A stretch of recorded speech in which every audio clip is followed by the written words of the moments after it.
જય ભવાની। હમણાં જ 2 દિવસ પહેલા અમારા સમાજના એક સિંહ જેવા યુવાન અને જે એક્સ આર્મી હતા એવા મહાવીરસિંહ સિંધવનું મૃત્યુ થયું છે।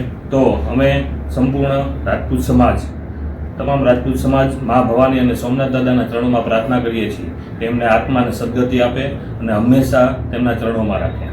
જે મહાવીરસિંહ સિંધવનું 2 દિવસ પહેલા જે ફ્લેટમાં પડવાથી મૃત્યુ થયું છે, તે મૃત્યુ અંગે અમે અમદાવાદ પોલીસને જાણ કરવા માંગીએ છીએ કે આ મૃત્યુ એ આકસ્મિક મૃત્યુ નથી, તે કોઈ કાવતરા રૂપ મૃત્યુ થયું છે એવું અમારું કહેવાનું છે। તો અમે તેમાં જે પોલીસ સ્ટેશન આવતું હોય એ પોલીસ સ્ટેશનના પીઆઈ ચૌધરી સાહેબ એમને જાણ કરવા માંગીએ છીએ કે આ મૃત્યુ પાછળ જેનો કોઈ પણ હાથ હોય એ વ્યક્તિઓને સજા કરો, પકડો અને સજા કરો અને સાથે સાથે સાચી દિશામાં એનું ઇન્વેસ્ટિગેશન કરવામાં આવે। એ સિવાય અમે મીડિયા મિત્રોને પણ જાણ કરવા માંગીએ છીએ કે છેલ્લા 2 દિવસથી જે મીડિયા મિત્રો દ્વારા ભ્રામક વાતો કરવામાં આવે છે, એ ભ્રામક વાતોની હું વાત કરવા માંગુ છું કે મહાવીરસિંહ સિંધવ કોણ હતા।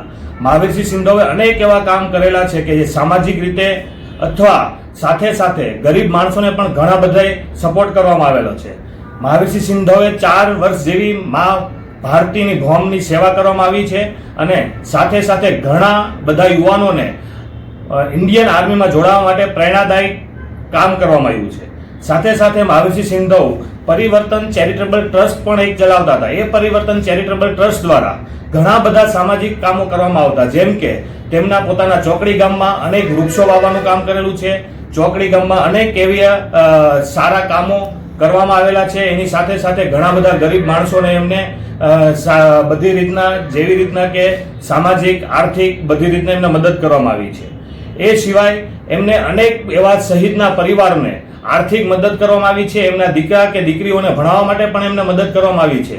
તો આવા વ્યક્તિઓને ખાસ કરીને નેગેટિવ પોઈન્ટ જ મીડિયા કર્મીઓ દ્વારા હાઇલાઇટ કરવામાં આવે છે। શા માટે એમની પોઝિટિવ વાતો કરવામાં નથી આવતી અને ભ્રામક વાતો કરીને સમાજને ગેરમાર્ગે દોરવામાં શા માટે આવે છે? તો અમે દરેક મીડિયા કર્મીઓને વાત કરવા માંગીએ છીએ કે તમે શા માટે આવી ભ્રામક વાતો કરો છો? અને જે મીડિયા કર્મીઓ વારંવાર જે વાત કરવામાં આવે છે ડ્રગ કેસની, તો એ ડ્રગ કેસ એ શું હતો? ડ્રગ્સ કેસ એ એક મહાવીરસિંહ સિંધવને ફસાવવાનું કાવતરું જ હતું। ડ્રગ્સ કેસમાં આજ સુધી પણ કોઈ દિવસ એવો પુરાવો નથી મળ્યો કે ડ્રગ્સ જ હતું। તો આવા ભ્રામક વાતો કરીને મીડિયા કર્મીઓ દ્વારા સમાજને ગેરમાર્ગે દોરવામાં આવે છે અને ભ્રામક વાતો કરીને સમાજને જુદી દિશામાં લઈ જવા માંગે છે। અમે દરેક મીડિયા કર્મીઓને વાત કરવા માંગીએ છીએ કે સાચી દિશામાં તમે વાત કરો, એમની પોઝિટિવ વાત કરો અને ખોટી દિશામાં વાત કરીને સમાજને ગેરમાર્ગે દોરવાનું બંધ કરો।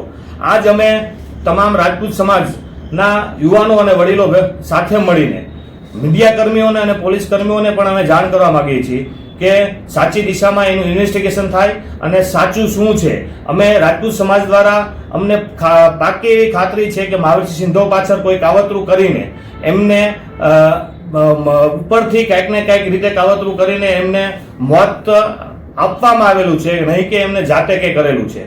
તો રાજપૂત સમાજ દ્વારા અમે બધા મીડિયા કર્મીઓને અપીલ કરી છે કે સાચી દિશામાં અને સાચી વાતો કરીને મહાવીરસિંહ સિંધવના જે સારા કાર્યો છે એને સમાજમાં પહોંચાડવામાં આવે કે નહીં કે ભ્રામક વાતો કરીને સમાજને ગેરમાર્ગે દોરવામાં આવે।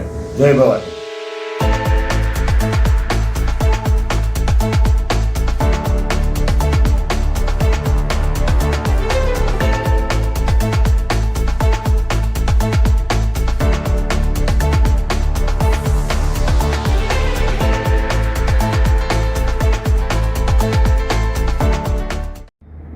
જય માં ભવાની, જય માં કરણી। ચંદુભા પરમાર, ક્ષત્રિય કરણી સેના પરિવાર, રાજકોટ। 2 દિવસ પહેલા અમદાવાદમાં બપોરમાં મહાવીરસિંહ સિંધવજી અમારા સમાજના એક આવાજ હતા, એમનું આકસ્મિક મૃત્યુ દેખાડે। આકસ્મિક મૃત્યુ નથી, હકીકતમાં એમને મારી નાખવામાં આવ્યા છે। તો અમે બધા અત્યારે એની ન્યાયિક તપાસ થાય એના માટે રાજપૂત સમાજના યુવાનો, વડીલો બધા અહીંયા ભેગા થયા છે રાજકોટમાં। અને અમે પોલીસ કર્મીઓને અને અમદાવાદ પોલીસના જે બોપલ પોલીસ સ્ટેશનના ચૌધરી સાહેબને વિનંતી કરશે કે સાહેબ આની ન્યાયિક તપાસ થવી જોઈએ। એવા માણસ જ નહોતા અને મીડિયાવાળા મિત્રોને નમ્ર અપીલ કે તમે અમને કુખ્યાત ને ડ્રગ ને વિષ્ણુ ગેંગ જોડો છો, એવા હતા જ નહીં। હકીકતમાં એ બહુ સમાજ માટે સારું કામ કરતા એક્સ આર્મીમેન હતા, 4 વર્ષ એમને આર્મીમાં નોકરી કરી છે અને એને એટલા સારા કર્યા. પરિવર્તન ચેરિટેબલ ટ્રસ્ટ એના ગામમાં ચલાવતા, આર્થિક સહાયો મિલિટરીમાં જે શહીદ થઈ ગયા એમના પરિવારને કરતા, એમના દીકરા દીકરીઓને ભણાવવામાં મદદ કરતા, ગામમાં વૃક્ષો, ગામમાં ઘણા સારા કાર્ય કર્યા. તમે ગામમાં જઈને કોઈને પૂછજો એમના ગામને, મીડિયાવાળા મિત્રોના માધ્યમથી, કે એમને ભાઈ એના સારા પોઈન્ટ લ્યો. એમને ખરાબ ચિત્રોમાં બહુ સારા માણસ હતા. તો એની ન્યાયિક તપાસ માટે અમે બધા યુવાનો ભેગા થઈએ અને અપીલ કરી છે હર્ષભાઈને, ભૂપેન્દ્રભાઈને, કે ભાઈ આમની ન્યાયિક તપાસ થવી જોઈએ ને થવી જ જોઈએ એવી અમારી નમ્ર માંગ છે. મહાવીરસિંહ સિંધવ અમર રહે એવું રાજપૂત સમાજની માંગ છે. ભાઈ મહાવીરસિંહ સિંધવ અમર રહો અને મહાવીરસિંહ સમાજના મૃત્યુની સાચી તપાસ થવી જ જોઈએ એવી અમારી બધાની માંગ છે. જય મા ભવાની, જય માતા.